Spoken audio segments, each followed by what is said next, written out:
Good day, everybody! This is BA Radiant Dawn, and I welcome you to my first scripted video covering Tellius mechanics. Now, one thing that I find interesting is that I feel as though there's one mechanic that is highly undervalued. People tend to not like this mechanic. People tend to hate this mechanic.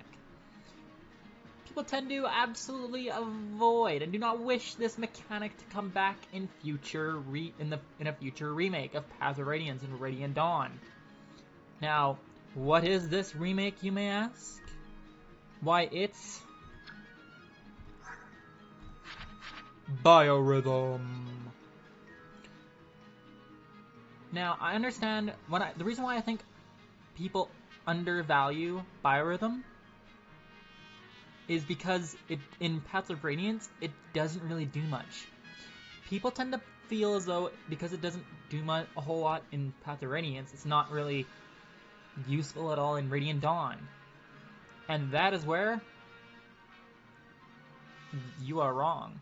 In Radiant Dawn, it's much better. But if you think it's absolute trash in Path of Radiance, then you are absolutely correct. So in Path of Radiance, what Biorhythm does is it gives, when you're at best and good, it gives a plus 5% hit and avoid. At normal, it's neutral. And at bad and worst, you get minus 5% hit and avoid, which is kind of trash if I may say so myself. Now,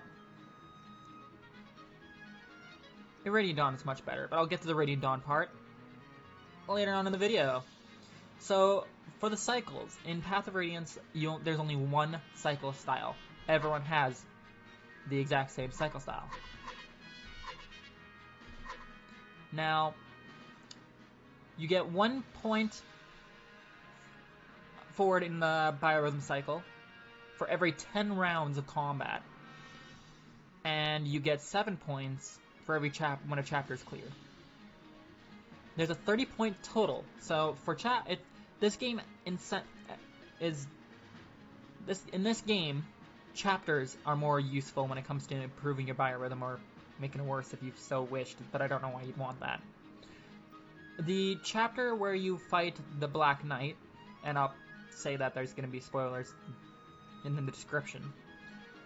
The Black Knight part is actually counted as its own separate chapter, which is really, really weird because it's like the game pretty much counts it as a mini chapter inside the normal chapter. However, the 4-part chapter 17 doesn't. The 4-part chapter 17, which is a super long chapter in this game, it still only counts itself as one chapter. But the Black Knight fight, which is like 5 turns or something stupid, is 2. is counted as its own. It's really, really weird.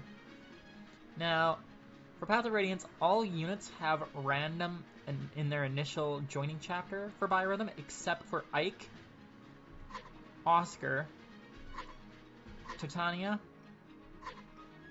Boyd, Shinon, Gatry, Soren, Mia, Mist, Rolf, Grail, and Zawana, who if I recall correctly, is an enemy unit. Now, the Biorhythm in this game is affected by 2 different skills, because apparently the Herons learned how to sing better later in Radiant Dawn. I don't know. They're affected by Tempest, which doubles the effects of Biorhythm, and Serenity, which halves it. So for Tempest, you go from plus 5% to plus 10 like it is in Radiant Dawn, or minus 10. So basically Tempest makes it Radiant Dawn Biorhythm, while Serenity cuts it in half, which makes it even more useless than it already was.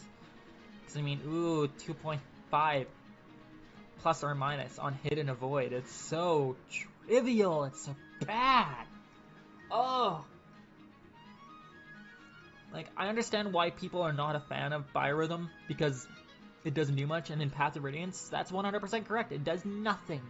Literally nothing. There's no hidden items to find, there's no effect on skill activation, there's nothing like that in Path of Radiance, and it's just such a bad mechanic in this game. However, I think this shall cover the Path of Radiance section, so Next up is the Radiant Dawn. Now it's time for the Radiant Dawn portion of the biorhythm. So, Radiant Dawn, what I like about the biorhythm system in Radiant Dawn is that it actually matters. Like, it actually does something. It's so nice. And I think, like, they handled biorhythm so much better in Radiant Dawn, but nobody really knows a whole lot about biorhythm. Like, people know that, okay, you get some percentage avoid and hit and all that fun stuff, but it does a lot more than people tend to give it credit for. I feel as though, like I said before, I feel as though a lot of people do not like biorhythm because of the fact that it does literally nothing. It does next to nothing in Path of Radiance. In Radiant Dawn, they amped it up to 11. At best biorhythm, you get 10% hit, avoid, skill activation, and 20% boost in finding hidden items. That's right, you could actually send the units with best biorhythm to find hidden items, so you don't have to run your little rogue all over the map by himself. If you got a unit with best biorhythm, you just sit him on top of the... because there's a lot of hidden items in this game to find. So you could actually use your units with the best biorhythm to find those hidden items, to free up some time for your overpowered Jagan rogue that you get, right? For good, it's 5% hit, avoid, skill, activation, and 10% boost in finding hidden items. For normal, of course, it's normal. You get nothing and lose nothing. For bad, it's minus 5% hit, avoid, skill activation, and minus 10% chance of finding hidden items. And for worst, it's minus 10 and minus 20 for the hidden items. Now, in Radiant Dawn, there are 10 different cycles biorhythm has, and I think there's at least a couple playable units in almost every biorhythm group. Only a couple biorhythm groups do not have any playable units in them. The biorhythm cycles in this game have 25 points instead of 30 in Path of Radiance, and there's 10 different cycles instead of 1. Now, one thing I kept finding is that all units start off, like, their initial joining, they get completely random biorhythm. I do not think that's the case. It looks to me as though they all start off with normal, and then they just go from there. But it might count the... what if it's a turn? Hang on. I'm not sure if this works, but what if they were a green unit in one chapter and then they joined you the next?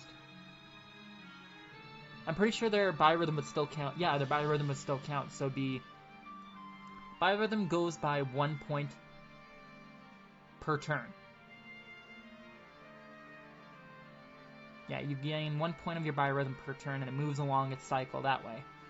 There's no chapter boost, there's no battle boost, it's just per turn, it moves. 1 point, that's it. Guaranteed. In Radiant Dawn, biorhythm is affected by the Herons. So they have Bliss, which puts the biorhythm at max, and Sorrow, which puts it at worst. And it's also affected by an SS rank staff called the Matrona staff, which fully heals a unit that's being targeted and puts their biorhythm up to max. Now, one thing that I like when it comes to biorhythm as a whole, that I find kind of amusing, is that it was actually referenced in Awakening by the Manicheets and Taguel's odd and even rhythm skills. It's just, they're not as flippy in that game because they only get boosts, they don't get any negatives out of it. So yeah, that's my video on the biorhythm system. So if you guys have a specific game mechanic from the Tellius games that you want me to cover next, I'm more than happy to do it. I love these games to bits. Like, these are my favorite games in the entire series of Fire Emblem. I love, especially Radiant Dawn, obviously. It's my favorite game. I love it to bits. I've played it so much. There's so many more mechanics I could delve into, too. There's bonus experience, there's ledges, there's Like, the base combos are really cool too. Like, there's a lot of things Radiant Dawn did that I find very, very interesting, and I'd love to be able to research more about this game.